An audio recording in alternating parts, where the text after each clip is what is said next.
Audicratic audio. Plugins. So I was going to pick your brain about plugins. So, I mean, I'm assuming you pretty much mix in Pro Tools, right? Like if you're mixing a song with Pro Tools for years, up until probably COVID, all I used was stock plugins. I didn't even own, I think maybe I had some like Waves demos for a while there, but I was so green on like just understanding what's out there, knowing what companies even existed. And another thing too, back then, I remember it being a little complicated, at least to me, needing an iLock and like how you properly license your plugins. And it kind of, I think I just kind of shied away. I'm like, I'll just use what's in here. And then come 2020, and I was, just making more beats. Obviously, COVID, I got laid off. So I was home, making a lot of beats and content. So I downloaded some Waves, and then I downloaded, Slate plugins. And then I kind of went on a frenzy, and it was the only time this ever happened. But since then, I've honed in, and I really there's a handful of companies that I really like. Isotope I use a lot. Really like Slate plugins, and I really like Waves. But just to offer up one of my go-tos. So I'd probably say the plugin I use more than anything is the F6. Mm-hmm. I use the F6 on everything, on all my drums, even on buses, but really to shape drum sounds. I love the dynamic controls, and it's just so easy to use, and it's cheap. It's only $25. So that's just a go-to for me. But what are some of your go-tos? Because I know we chatted a little bit on the phone. I know you were just mentioning some Waves plugins you use. So for starters, it's worth mentioning that today, in the year of our Lord, 2026, I am still working. Like my studio, the Space Lab, is running off a 2010 Mac Pro that is still running, I believe, OS 10 Snow Leopard. Really? We cannot get any updates anymore. I can't even watch YouTube on that computer because to upgrade the Flash plugins requires updating the OS, which is not possible. So I'm just saying this. I just want everybody to know that, like, I am doing all this work for all these artists on some seriously outdated equipment. And I think there's times if some of the people who hired me for these jobs knew what I was working on, they might have reservations. But I'm saying that to say that, like, I'm still using Pro Tools 10 on a 2010 Mac Pro, with you can't even get system updates for it anymore. But with that said, I have approximately, on the studio computer, there's approximately maybe about 150 to 200 different plugins. I would say that all of my work is done using the same 25 plugins. Like, right.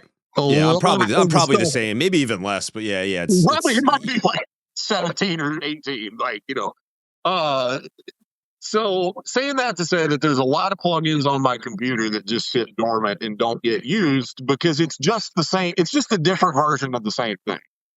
With that said, to your point earlier about stock plugins, to this day, some of the plugins I use are Pro Tools stock plugins.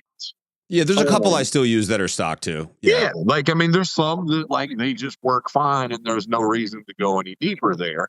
I do love Waves. I do use a bunch of Waves stuff. I have the Waves Mercury bundle. And that's like the main bundle. That has like everything, I think, right? Mercury is like one of the top. It was the everything bundle in 2015 or whatever year I got it. It was the everything bundle back then. I would say my favorite plugins out of that bundle are definitely the CLA 2A, the Chris Lord-Alge LA2A emulator.